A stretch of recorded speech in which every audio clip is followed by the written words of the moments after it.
ഈശോ മിശിഹായിൽ സ്നേഹം നിറഞ്ഞ സഹോദരങ്ങളെ, വലിയ നോമ്പിന്റെ ഈ പുണ്യദിനങ്ങളിൽ ദൈവവചന വിചിന്തനത്തിനായി ഇന്ന് നാം ധ്യാനിക്കുന്നത് മത്തായിയുടെ സുവിശേഷം 26-ാം അധ്യായം 14 മുതൽ 16 വരെയുള്ള വചനങ്ങളാണ്. യൂദാസ് സക്കറിയാത്ത 30 വെള്ളി നാണയങ്ങൾക്ക് ഈശോയെ ഒറ്റിക്കൊടുക്കാൻ തീരുമാനിക്കുന്ന ഹൃദയഭേദകമായ ഒരു സംഭവമാണ് നാം ഇവിടെ വായിക്കുന്നത്. നമ്മുടെ ആത്മീയ ജീവിതത്തെ ആഴത്തിൽ പരിശോധിക്കാൻ ഈ വചനഭാഗം നമ്മോട് ആവശ്യപ്പെടുന്നുണ്ട്.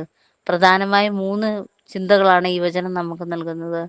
ഒന്നാമതായി വചനം ആരംഭിക്കുന്നത് ഇങ്ങനെയാണ്: 12 പേരിൽ ഒരുവനായ യൂദാസ്. പ്രിയമുള്ളവരെ, യൂദാസ് പുറത്തു നിന്നുള്ള ഒരു ശത്രുവായിരുന്നില്ല.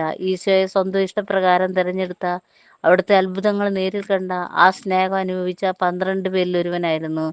എങ്കിലും അവൻ്റെ ഹൃദയം ഈശോയിൽ നിന്നും അകലെയായിരുന്നു.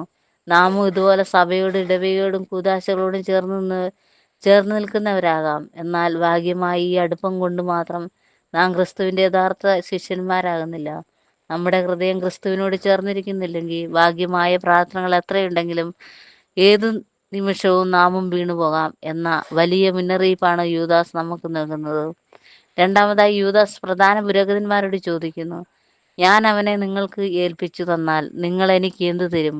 അവർ അവന് 30 വെള്ളി നാണയങ്ങൾ വാഗ്ദാനം ചെയ്തു. അക്കാലത്ത് ഒരു അടിമയുടെ വിലയായിരുന്നു 30 വെള്ളി നാണയങ്ങൾ.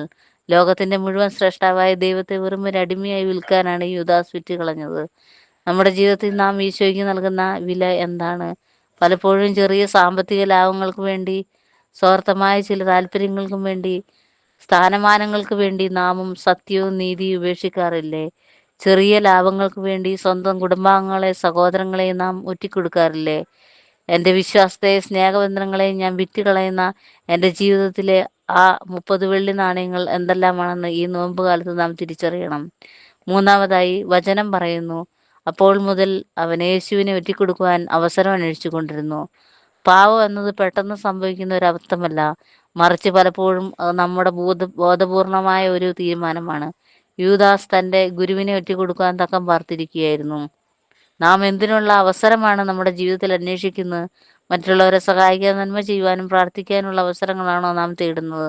അതോ മറ്റുള്ളവരെ കുറ്റം പറയാൻ, തർക്കിക്കാനും തിന്മ ചെയ്യുവാനുള്ള അവസരങ്ങളാണോ നാം അന്വേഷിച്ചു കൊണ്ടിരിക്കുന്നത്? സ്നേഹമുള്ളവരെ, ഈ നോമ്പുകാലം വലിയൊരു ആത്മശോധനയുടെ സമയമാണ്. ചെറിയ ലാഭങ്ങൾക്ക് വേണ്ടി ഈശോയെ, സഹോദരങ്ങളെ ഒറ്റിക്കൊടുക്കുന്നവരായിട്ടല്ല, മറിച്ച് ക്രിസ്തുവിനോട് എപ്പോഴും വിശ്വസ്ത പുലർത്തുന്നവരായി മാറാൻ നമുക്ക് പരിശ്രമിക്കാം. വീഴ്ചകൾ ഉണ്ടാകുമ്പോൾ യൂദാസിനെ പോലെ നിരാശപ്പെട്ട് അകന്നു പോകാതെ, പത്രോസിനെ പോലെ കണ്ണുനീരോടെ മാനസാന്തരപ്പെട്ട് ഈശോയുടെ അടുത്തേക്ക് തിരികെ വരാൻ നമുക്ക് സാധിക്കട്ടെ. അതിനായുള്ള കൃപ ദൈവം നമുക്ക് ഓരോരുത്തർക്കും സമൃദ്ധമായി നൽകട്ടെ. എല്ലാവർക്കും അനുഗ്രഹപ്രദമായ ഒരു നോമ്പുകാലം ആശംസിക്കുന്നു. നന്ദി.